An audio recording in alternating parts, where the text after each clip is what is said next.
All right. Good morning, everyone. So, yes, please.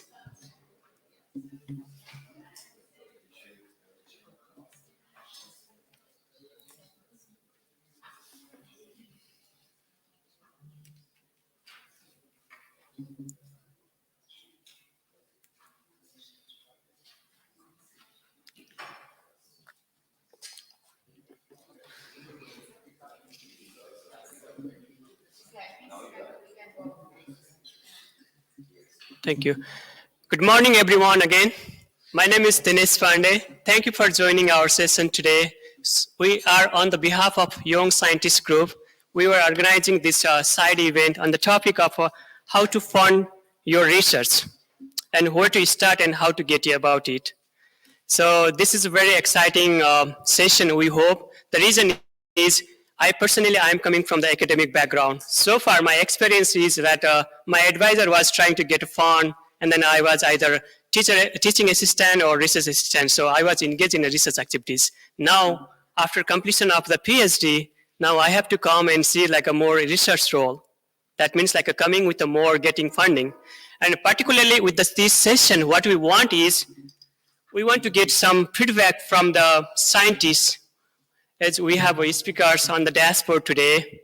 So we want to hear their experiences. We want to learn from them that how we can improve our pitching idea so that it can get funding, So we are going to talk about this part today. And then we'd like to hear definitely their experiences who are working on the agri-food systems. Today, we have 3+1. So even myself also, Rachel and I are sharing the session later. But so it's kind of like we all are panelists or speaker today. And especially we have another speaker online also. So we received his video message. So kind of like it's 5 speakers today. And then I would like to introduce a little bit about all the speakers, and then definitely I will come with them later. So we have Sophia, and then following the Rachel, and then Peter. And then I would like to especially thanks to Emma for encouraging us to organize this session. And also I would like to mention Valerie, who supported us this event. So today, let's go with starting our video message from Saurabh. Dr. Saurabh Das. He is a research assistant professor at the University of Nebraska-Lincoln in the Department of Agronomy and Horticulture. So Saurabh recently joined as a research assistant professor that he has a background from soil health, soil and water microbiology, and he's he has a kind of like a very deep understanding in the data science. So I would like to start our session with a video message from Saurabh that how we should shape our career, where we should go. Let's have a look, please. Giving me the opportunity to talk about my career. I hope this will be informative, inspiring for a lot of people who are looking for opportunities in their academic career. So oftentimes, or most of the time, or what even I thought that I'll finish my PhD and right away I'll get into more faculty in university or institutions. But sometimes things doesn't happen like that. So I finished my PhD back in 2017, and I started applying for postdocs and other opportunities around the world. And in 2018, I got an opportunity to start my career as a visiting scholar, as a visiting scientist in the University of Nebraska-Lincoln, in a plant genetics division.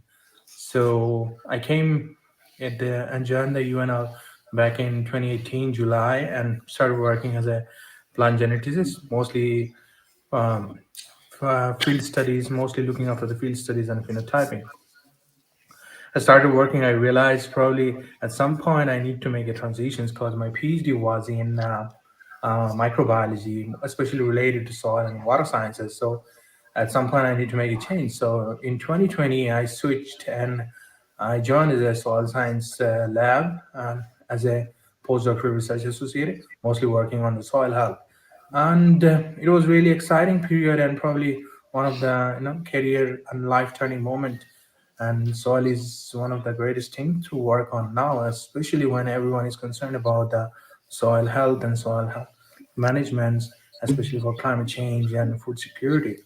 So I started working at the postdoc, and then as I started working, I also had a plan that I should not probably extend my postdocs more than 2 and 2.5 years, because one of the important skills when you transition from the PhD to tenure faculty is that you should have a resource management skills. Because at some point you're going to start your own lab and you're going to hire technicians, you're going to hire different grad students and get some fundings, and how are you going to manage those fundings, or how are you going to deal with all those things. So resource management is one of the important skill you should acquire during your career. So I and my supervisor started working what could be the best possible way to transition, um, uh, to have a position which can transition to a tenured faculty in future. So we decided that probably we can, and at some decided we can go for a non-tenure faculty. At as an international student,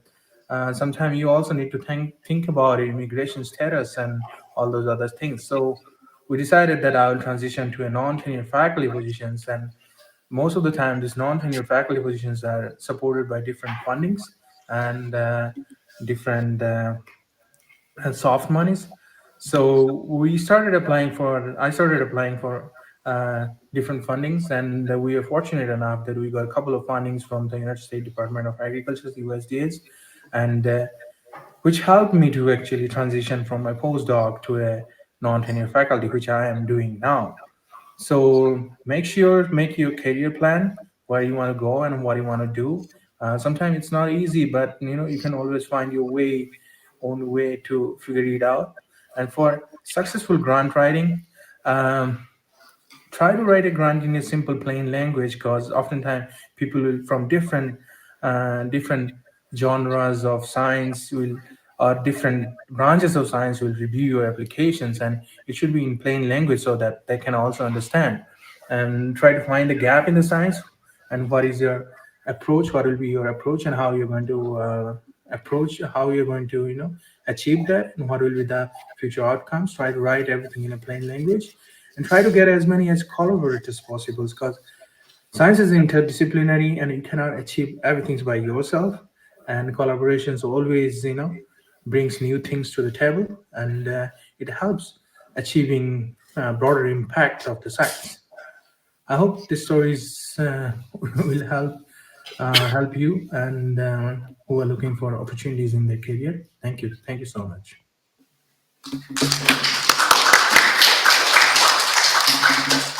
Thank you very much for Dr. Saurabh, though he's not physically here, but he's in Nebraska, United States, as a research assistant professor. And then the big message from Saurabh, that he's also my good friend, is that I learned that for a researcher, you know, you need to get funding for your own position beside you what you do in a research. So get acquire funding, that is also kind of your salary, and then a plan for research activities that what you want to execute. It was a very big message from Saurabh, and then thanks for him that he was able to share his some of the feedbacks to us.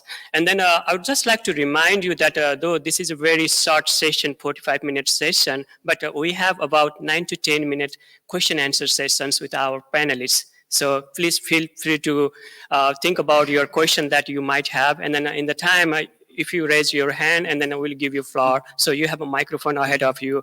I just like to remind our organizing team, besides myself, we are Pashim. Pashim is here physically, so she's also part of the organizing team. And then two members, Sarah and Embryo, though they did not able to make it, but they are also helping to design the whole event. So with the further ado, I would like to go with our first speaker, who is physically present here. So our first speaker is Sofia Cavallari.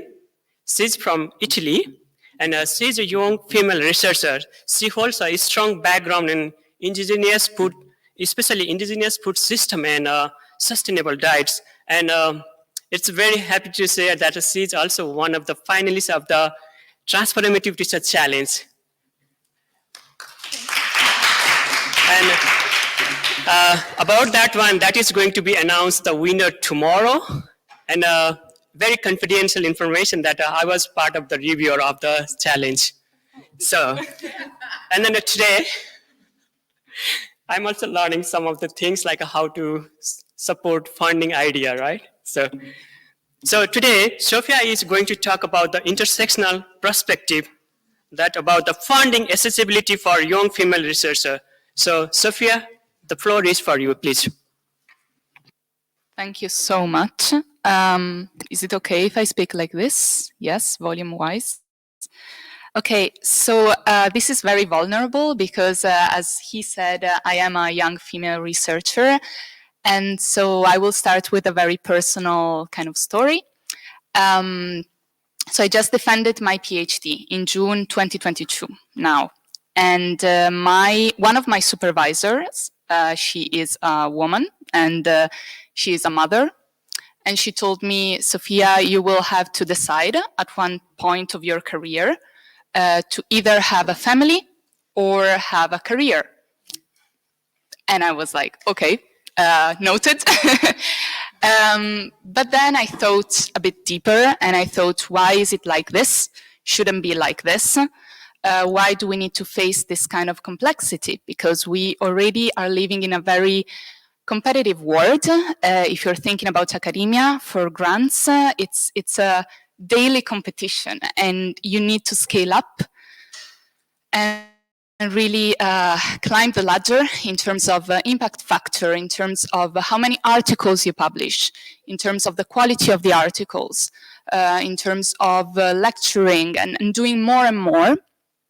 And so I tried personally to do more and more, to become the most competitive, to compete against the male and the female researchers.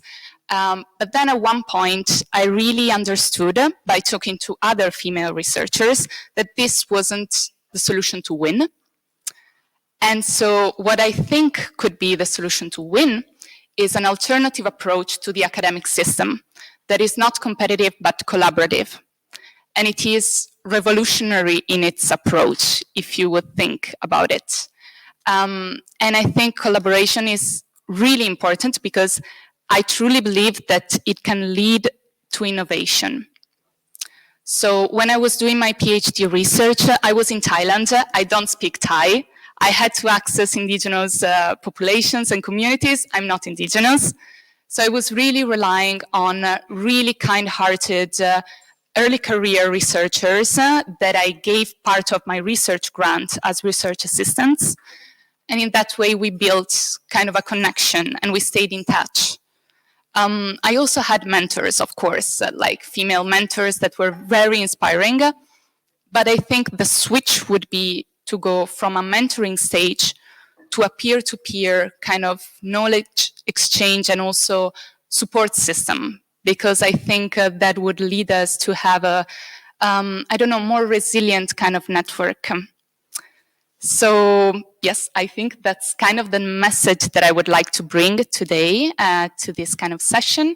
I would also be super interested to talk about it later with all of you if you are interested in this topic. If you think of an alternative approach to the system, to the research, to the grant funding, super interested in that. But yes, I would like to raise this point of collaboration, I think. That's very good to hear from you, Sophia. And then I think we have a little time with Sophia again. So I would like to go, especially maybe most of you heard about the Transformative Research Challenge. This is a competition, and then it is supporting the idea to combat and eliminate the animal disease PPR. So, which is a very contagious viral disease. But the good part about this competition is the winners can get up to $10,000 US. And as I mentioned, that is going to be announced tomorrow. So back to Sophia again. So can you tell a little bit about that?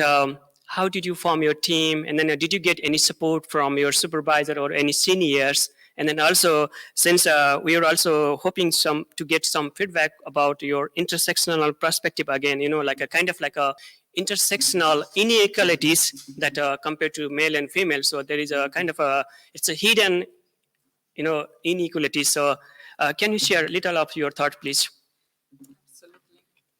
Yes, so as you said, I think it's very much hidden. So when we think about the system of knowledge and the system of power that is ingrained in our society, it's very much male dominated. So even at the university level, a lot of my supervisors, mentors were male because of the system, I guess. So I felt personally that I wasn't being represented very much, or I didn't have a lot of role models that I could look up to. So what I think is missing maybe in the academic field or research field, internationally speaking, is this kind of support and network that I was talking about before, because I had to build it up by myself and a lot of my female colleagues as well, as a support system. And I am lucky and privileged because I'm white and I'm well educated. I'd had access to very good education, I think. But some of my colleagues didn't have those privileges, or they had even more burdens. For instance, a very good friend of mine that is doing a PhD with me, she is a mother, a very young mother of 21 years old, and she's doing a PhD now at 21 years old with a baby. So I think there could be more support for those kind of individuals that are smart enough to get access to like that position of knowledge sharing and knowledge making, but they don't have the social support, or they need to build their social network supports by themselves. I think it's amazing that they are able to do that. It's a very resilient strength that they have. But I think, the academic community could support more in that sense. Thank you, Sophia. Thank you again. And then especially for the online audience, we have our colleague that Emma is tracking if you have any questions later for the question and answer sessions, those online audience, please feel free to share your feedback either in a chat box or in a later section. So, and then now we are moving to our next speaker.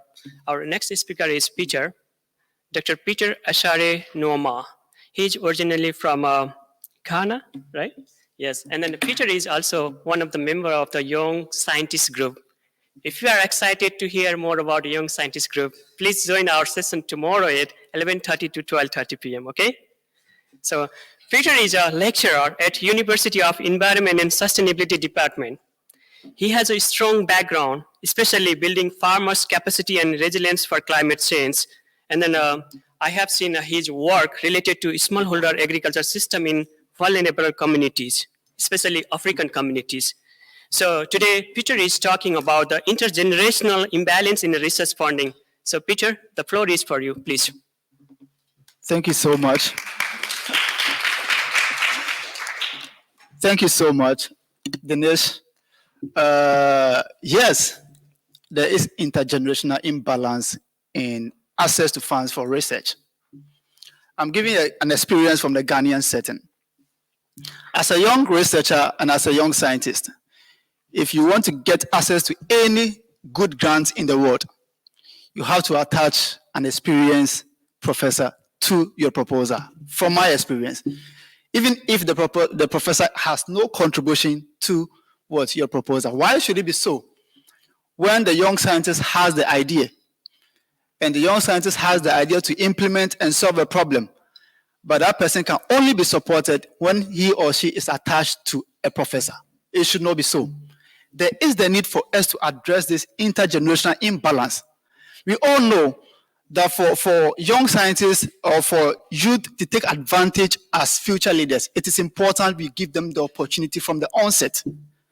And if that can be done, then we have to make sure that we create an enabling environment where everybody can operate. We don't have to always rely on the youth. I attended a program in a country in Africa, and a professor came from Canada, and he shared an experience. There was another professor from Ghana who has come for the program, and while the professor was delivering his speech, he pointed to that professor and said, if this foundation is a funding organization in Canada, if they want to fund or they make a call for proposal, they specifically call this professor that where is your proposal, even if she doesn't submit. And I felt like that is not the right thing to do, which means that if a young scientist submits a proposal, he or she will not be considered because the professor has to be considered. But we can't build a world based on only those who have already been given more opportunities. It is important that we begin to change, have a transformative agenda on how do we build a capacity of young scientists. I'm very optimistic that before we leave here with this forum by Friday, there is the need for us to have a dedicated platform that will fund the research activities of young scientists. Today, I'm here because I was selected as a young scientist group. Do you have any platform where they support only research activities for young scientists? No. It will be very difficult. If you want to win a grant in my situation, I have to find somebody, even if the person makes no contribution. So, Dinesh, the imbalance is there, and it is time we have a conversation as we are doing and address it amicably. Thank you.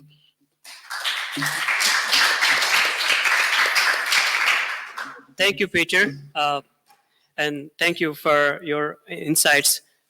This session is not only hear our speaker's perspective, but also that we would like to voice our message, So if there is an imbalance and if there is an inequalities, let's raise this voice that someone who are in those level, right? They have to think about it. And then honestly, I agree with you that we are getting privileged that we are representing the young scientist group members. We are here. But the many young scientists, many young like us, they are not here, but they have a very good idea. And sometimes it's due to the generational or age gap, If someone senior is submitting application, then it's not a chance for the junior. So that is a kind of a very big barrier. So Peter, thank you again for your insights. And then now we'd like to move with our next speakers, who is Rachel Brown. She received a PhD. So I should say Dr. Rachel Brown. And then I feel like some kind of like a very personal connection with Rachel, that Rachel is also our moderator for the Young Scientist Group session. And then recently, it's about just like 2 days ago, we asked her, please, can you be our speaker? And she said, yes. That is our personal connection, okay? I was just making clear. So Rachel is a lecturer at the Ghana Institute of Journalism. She's originally from Jamaica. And she's also co-founder and executive director of the Avery Mickle Foundation. Yeah, when I was reading her bio, I feel like so proud that she's acting in more than 31 countries, and then she's focusing mainly on the ending hunger, environmental sustainability, youth advocacy, and women's empowerment. In 2029, she was named as one of the Caribbean's 30 under 30. And in 2021, she's appointed as World Food Forum Champions. So thank you. I feel that's the reason that she's always being supportive from the Young Scientist Group. We are so proud with you, Rachel, having here. So today we are going to hear some of her thoughts about grant writing, but it's a RIGSTING, not writing with W. You get it? Okay. Right? Yeah, that's good. So happy to be here with you. Also, I don't know if this is a secret or not. Hopefully not. I was part of the Young Scientist Selection Committee. So I'm really happy to see all of you in real life. Like after reading the application, I was so impressed. But happy to be here with you. Oh, also, my mom and dad said I have to send them videos. So if any of you, I'm saying, okay. They think I'm out here eating pizza and pasta and that's it. So here we go. Grant writing with an R, R-I-G-H-T. First things first. You guys know the 5 questions and the 5 W's and the H, right? Who, what, when, where, how, and why. Make sure you include every single one of those. in your applications. You have to be as specific as possible. And keep in mind that people who are receiving these applications are also receiving hundreds of others. So they're not looking for reasons to say yes to you. They're looking for reasons to say no. Imagine looking at 100 and you're like, okay, no, doesn't have this. Okay, next. They probably won't even make it to the end for most of them. So make sure you don't give them a reason to say no. Be specific. The other one is, okay, here we go. This one's important. Do not apply for every grant in the world. A lot of us feel like, okay, all right, I'm in farming. This has to do with gender in China. Gender in China farming. Let me connect. No. Be specific. There is a grant out there for you for your particular topic and interest and passion. If it works, great, go for it. If it doesn't work, let it go. There will be others. Sometimes we try too hard. You spend hours on a grant that you're not likely to get because someone else is perfect for it. The next one is get your name out there or your organization, your passions, and establish your reputation. I know some of you are like, Rachel, I don't know if you're the right person to say. I am the right person to say this. I have no social media and it's not a good thing. I'm taking a break. I will be back because I see the use of it. Ironically, my PhD focused on the impact of social media activism. So I'm technically a social media expert with no social media, but that's the reason why I'm rambling. I'm going to get right back to the point. Get your name out there. People should know about you, what you're doing. They're going to Google you. They're going to check LinkedIn. They're going to all that stuff. Make sure that it's in line with what you're passionate about, what you're doing. Also, insider tip. Make sure you research the funders. Yeah? Research them. What are they doing? What are they interested in? Chances are you'll see it. The answers are right there. We're starting grants saying, what's going to make them say yes? I wonder. And you're thinking. You don't have to think. Just check the website. Call them. Also check who in the past received those grants. If you want to go the extra mile, send them an email or a message and be like, hey, you received this grant. Give me the insider tip. And then they might do that for you. The next one, be proactive. Woo! Don't wait till the last minute. Deadline is 11:59. It's 11:58, and you're like, submit. No Wi-Fi, and you're stressed. Don't do that. Do it in advance. Be realistic as well. Don't say in 7 days we're going to change the world. In 7 days, there will be no hunger. In 7 days, there will be no power. It's impossible. Or it might be possible. If it's possible, all power to you. But chances are it's not possible. So be realistic. Remember, they're looking for reasons to say no. Also, your budget. A lot of us leave this part out. We just say, I need $10,000. And they're like, okay, cool. For what? What are you going to do with it? Break it down, every single cent, every single penny, so that you're accountable to them and so that they know that you've done your research and you are prepared, right? If I have a detailed budget, they'll know I know exactly what I want to do, how I want to do it, how much it costs. I'm ready for your money. Just give me the money and I'll do the work. That's it. The next thing is be passionate. Most of you are super passionate, and stand out. Don't be afraid to stand out. Do something different. Be creative. Spice it up a little extra, something. Along those same lines, don't be afraid to use real life examples for your research proposals, grant proposals, all of that stuff. It's easier for someone to connect with what you're saying if you're using a person. So you see how she started with her story? And I could relate because I also had that talk with my advisor when I was doing my PhD. She said, it's career or family? Which one? And I said, I'm going to do both. So let's see how that goes, right? But you automatically connect more. When you hear real people with real life examples and real problems, you want to help them. When you give them names, when you see faces, chances are it's like, all right, this is the one.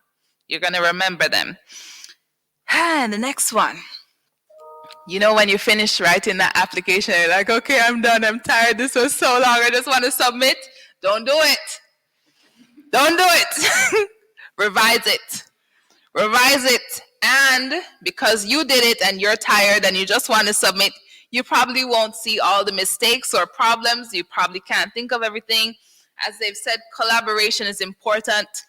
Send it to your mom like I do sometimes if you can, or your dad, or your advisor, or people in the field, people you work with, and say, take a look at this. Is it okay? Is there anything I can do better?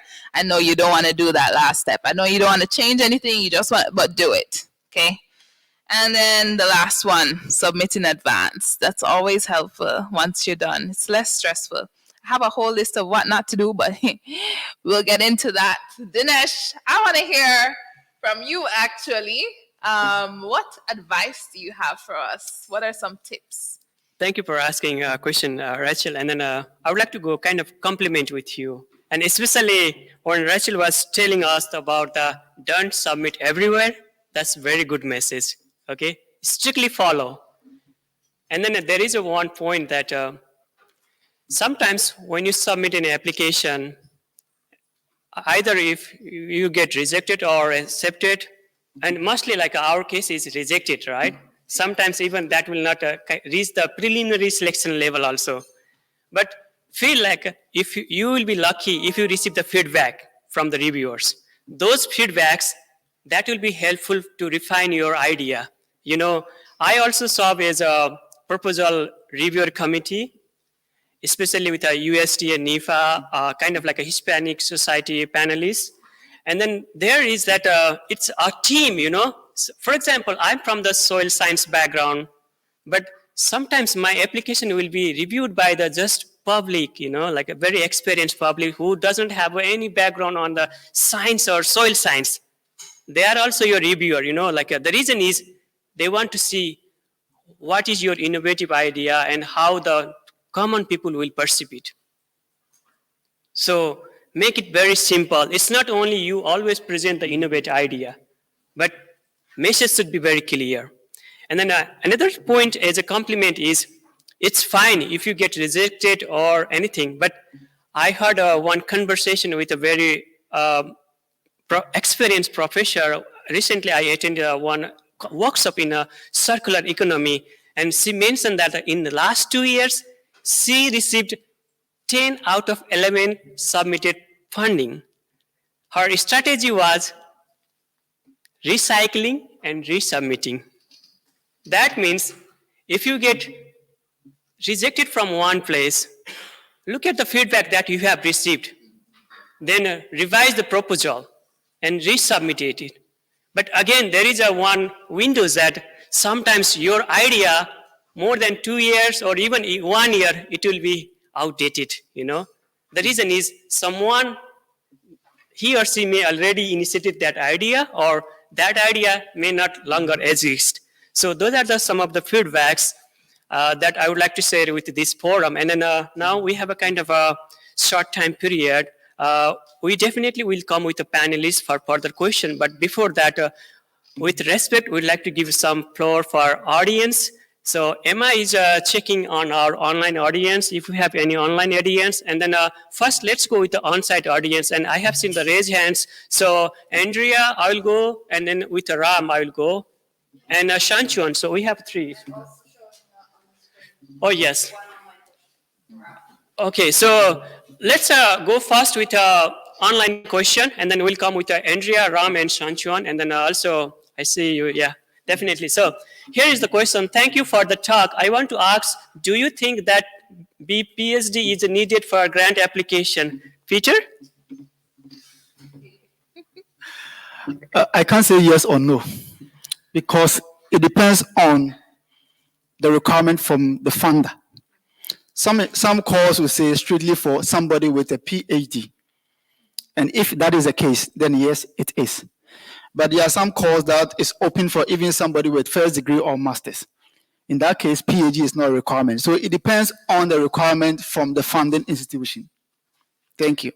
Yeah, that's a good feedback from the future. And then also, I just want to remind from Rachel sharing that she suggests us to look at the requirement, look at the who are the founder agency. That depends either you can apply or not. And then thing is, recently I learned that I applied to one of the federal grant in US, and then I was part of the team as a co-PI. And then I do not hesitate to say that more than I was pitching an idea, I tried to learn the management system.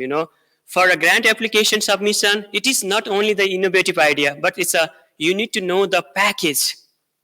It requires support letters, it requires, as Rachel mentioned, timeline, and then funding, how much money you are asking.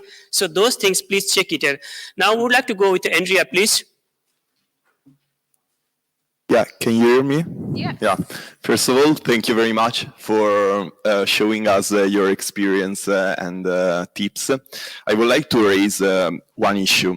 First of all, before foundings, there is education. I was studying at Wageningen University, and as a European, I was paying €1,000 per year.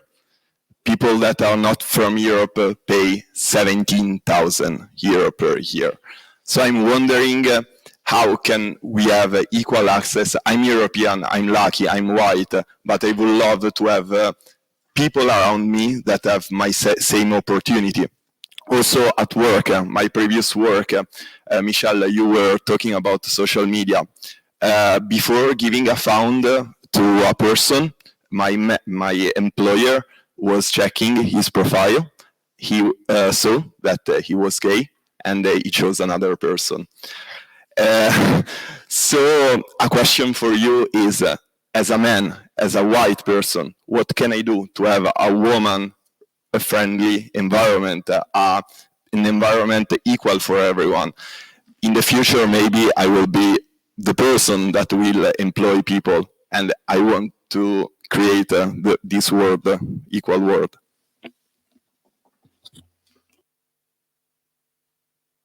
Yes, amazing, first of all, because I think just raising the issue or talking about it is a first step to create a safe space for changing the system, because it's so ingrained that it's very difficult to change it from one day to the other, right?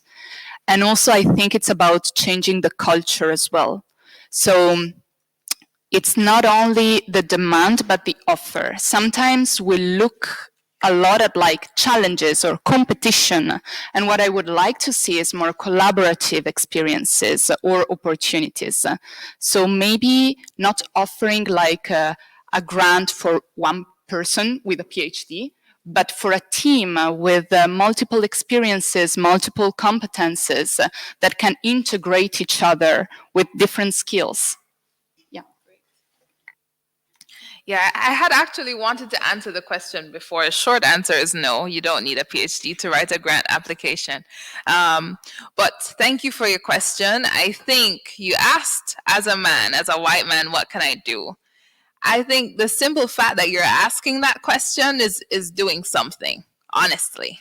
That awareness that there is inequity, a problem, and that we need to find solutions. I think that's a big part of it. Asking a question like that in a forum like this, I know it's not easy, but you did it anyway. So thank you for that.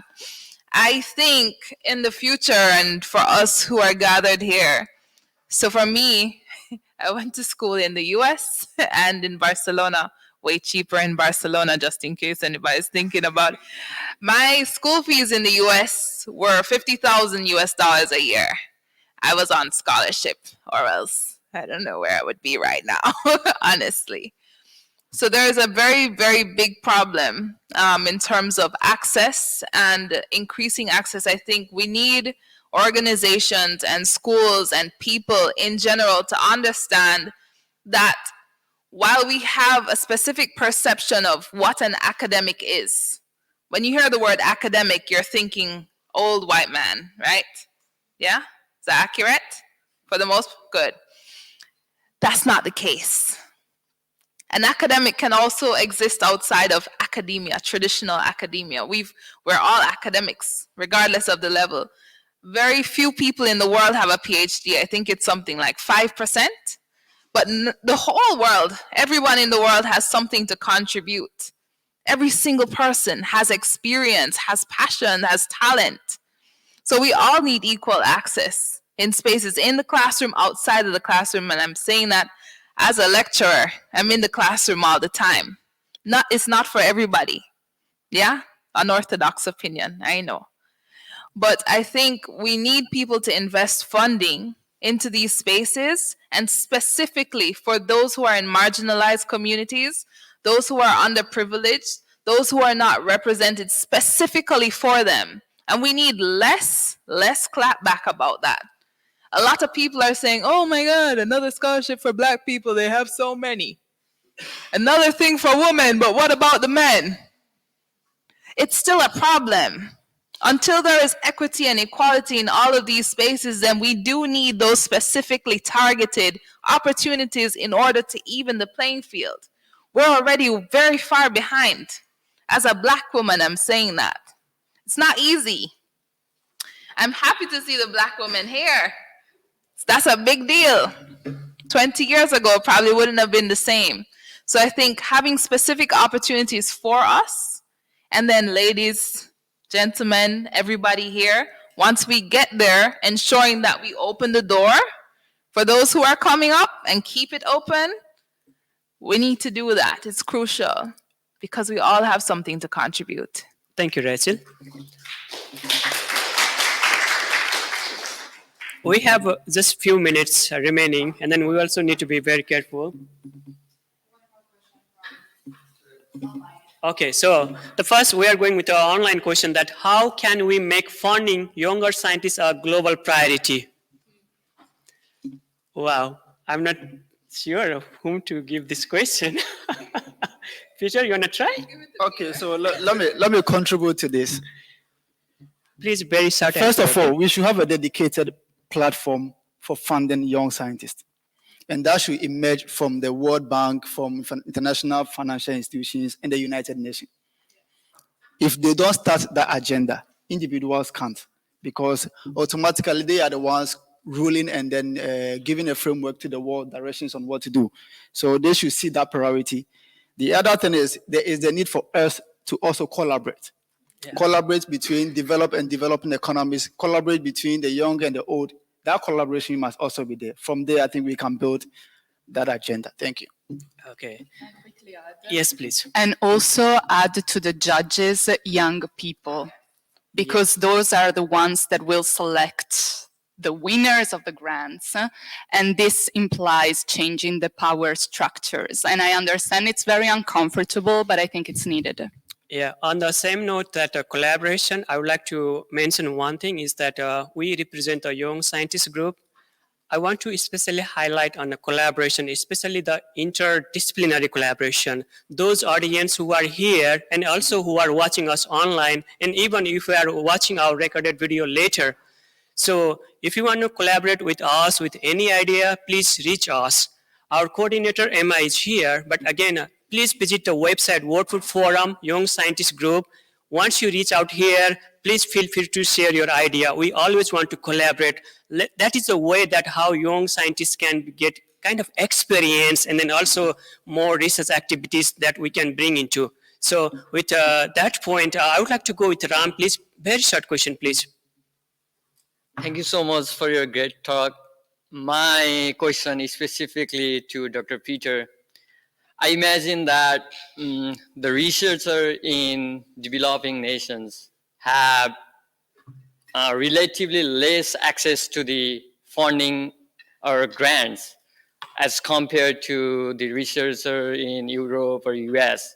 So my question to you is, what are the strategies you use so that you can access the fund in like Europe or US? And talking more specifically, if you are from like molecular genetics or biotechnology, you need very expensive equipments and you need more grants for that. So I was just wondering, what are the strategies you will be?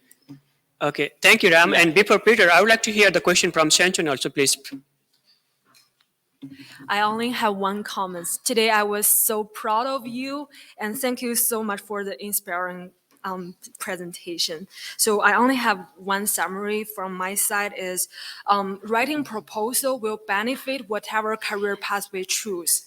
And for me, I transit from academia to the UN system, and I work at FAO for 3 years.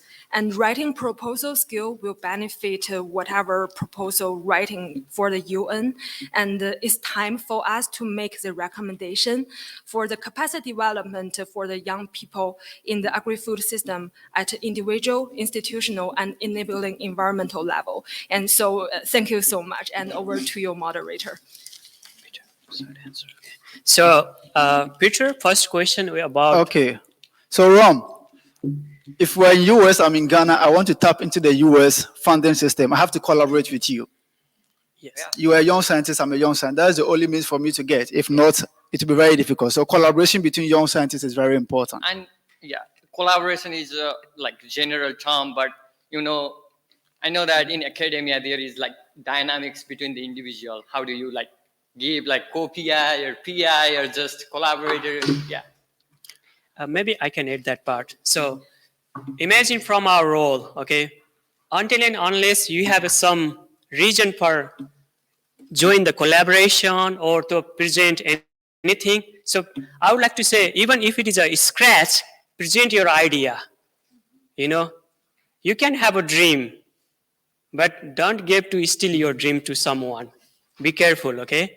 So that's the point that what I would like to give my feedback is that especially from, I have seen many innovation idea coming from the developing countries. So don't compare your idea with developed countries and developing country. When you have a really pressing issue and then kind of like a good idea, anywhere you can get a chance. That is the point. So I encourage especially. Yeah, just I want to add one point to that. Yeah, I was reading one article that the researchers from Europe or US are just making the collaborators in the field, I mean in Africa or in Southeast Asia, they are just the collector of survey, collector of data, and at the end they will not give like the credit they need because they are the people working in the field, but still they are not getting the credit. So okay, I don't know, you have to be cautious while collaborating. Ram, we can talk about that point later also because of the time search. I'm so sorry. And then also we have a question from Kim, please. Thanks, Dinesh. This is a bit of a reflection and then a perhaps suggestion for something that we could do. So I've been thinking obviously about collaboration and also, is it Sophia? Yes. Sophia, what you were saying as well about so many of the issues that we have in terms of inequalities. And really at the end of the day, like you said, and like other people have been saying, Rachel, you said this as well, one of the biggest steps that we can have is actually having these conversations.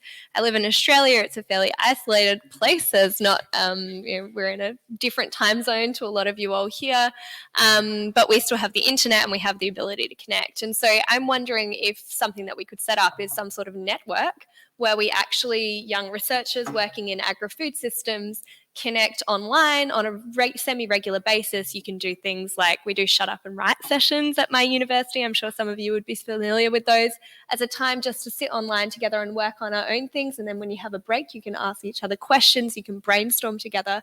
So there's simple things that we could actually perhaps set up so that we have a network of support amongst each other. The other thing I wanted to note as well is that, as you guys mentioned, academia is extremely competitive. But when you look at what we're all here for today, and this week, and what we're doing with our careers, we're actually looking to achieve the same goals. Like everyone is here for the same purpose. And so working against or competitively with each other is completely opposite to our like fundamental career goal, which is to improve the world. So all of these opportunities where we can put and name each other as co-collaborators, whatever that dynamic is, opportunities to lift each other up. I mean, everyone will have a chance if we provide it to each other. We don't have to hog the limelight all the time. Then that will actually be better for not just our own careers and our peers' careers and for equality, but actually for the world. And so it would be good to have some sort of a network where we can actually support each other on a semi-regular basis. Thanks. Yeah, thank you, Kim. So thank you for providing very good insight. Honestly, like that makes our session very complete, right? It's a kind of like a very good suggestion from you. So I would like to go with Dr. Mula Mula. You have raised your hand earlier. Thank you very much. Congratulations on the good presentations. I just wanted to add to what the panelists have stated. I work also for an entity that gets 0.1% of the GDP for R&D. And then we work with universities and support young scientists in doing research. But we also collaborate with international organization students. And one of the things we've found out of late is that when you write your proposal, you also should include, at least for us, we look at that, the target group. You're doing your research, what next after your research, and how does it go to affect and support the target group, whether it is the private sector or the public sector with the farming? How can they use the results of your research and your target, and then also the impact and outcome of the research? We also look at those things. So maybe other institutions may like to at least include that. Yeah, thank you very much for providing some of the options that are listed as the funding agencies, and then also very good suggestions. So now we are wrapping up our session, and sorry for audience, but I would like to give a floor for our panelists or speakers if they have any last message to us. Let's go with Peter, please. So, as I indicated, before we leave here, that conversation must come. The platform, the dedicated platform for young scientists to assess research must start from here. All right, so Dinesh, don't hate me, okay? I've already said a lot. I know you had your hand up, so I definitely want to give you the opportunity to say what you need to say. Oh, thanks a lot, and thank you for your presentations. I just wanted to add something that Rachel and Peter mentioned. I think Peter mentioned the issue of having to put a supervisor or a senior to your grant. And as part of some of the work that I do, I usually offer some money to organizations in Africa through our partnerships. And usually the issue is if you're giving, usually using state money or money that you have to account for, is the person going to deliver?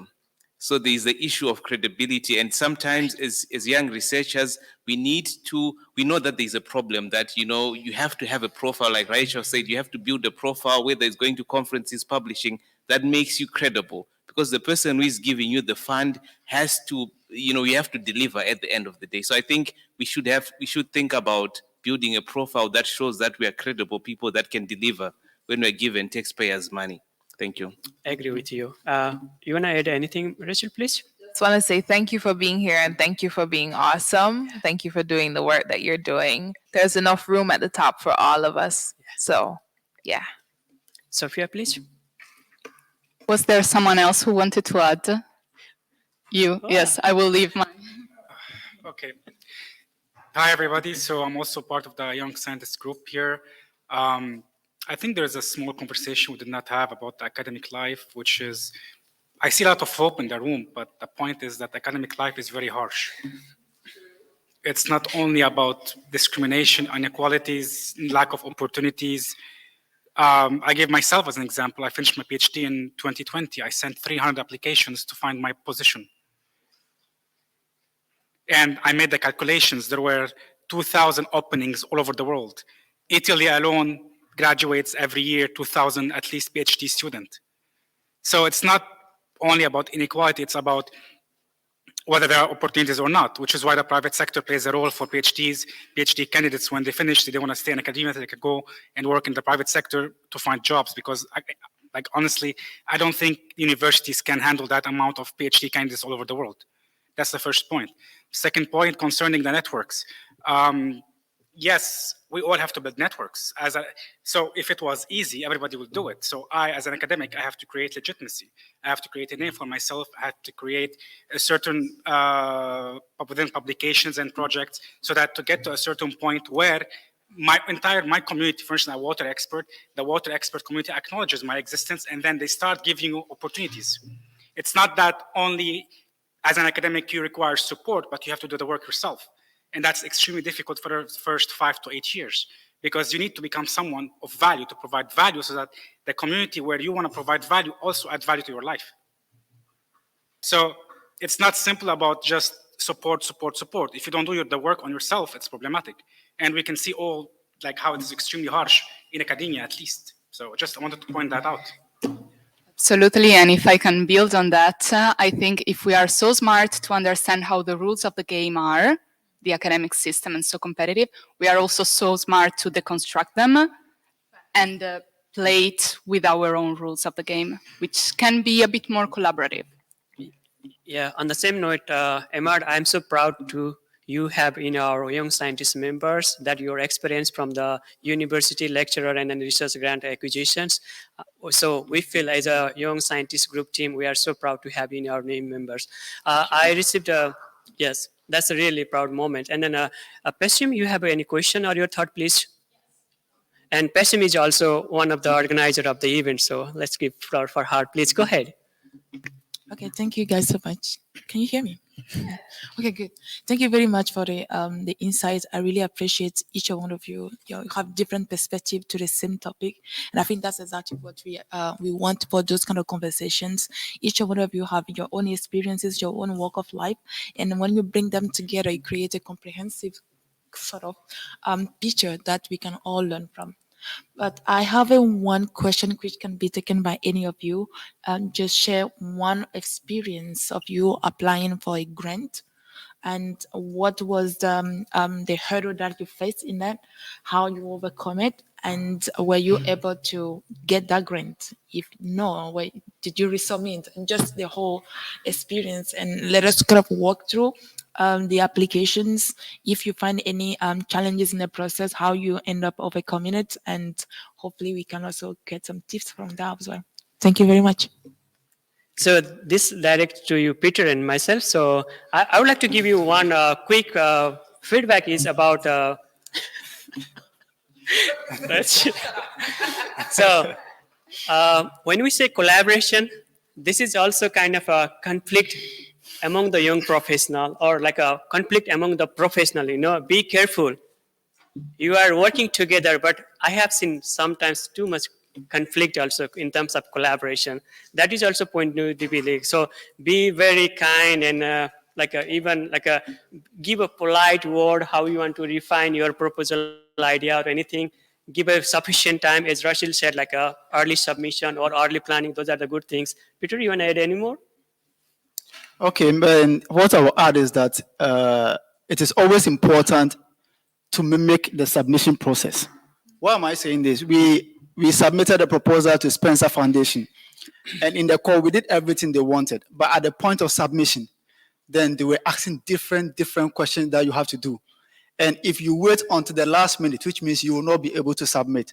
So all the time, what I do is that when I'm writing a proposal, I go to the website, I type just AAA in all the columns to know the questions they are looking for. I go and prepare and come in advance and submit. So if you wait until the last minute, there'll be some last questions that will take you a day or two to respond to. It is important to have a look at their submission process in advance. Thank you, Peter. Now I would like to take the last moment that I'm very proud, and then I believe like our team is very proud. This was one of our effort from the young scientist group that we were able to organize the side event. We are not sure we are successful or not, but it depends upon you, dear audience. We are so proud with you. And then this hall is full of audience. I'm so happy. I especially like to take a moment to acknowledge Emma.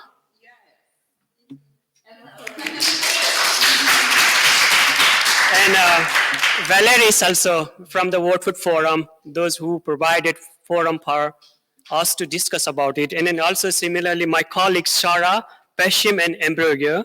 And then our special speakers, including myself with Dr. Saurabh Das, Dr. Peter, Dr. Rachel Brown, and then Shara. With this, I'm so sorry, Sophia, I'm so sorry again. So with this, let's give a big round of applause for all. And thank you very much.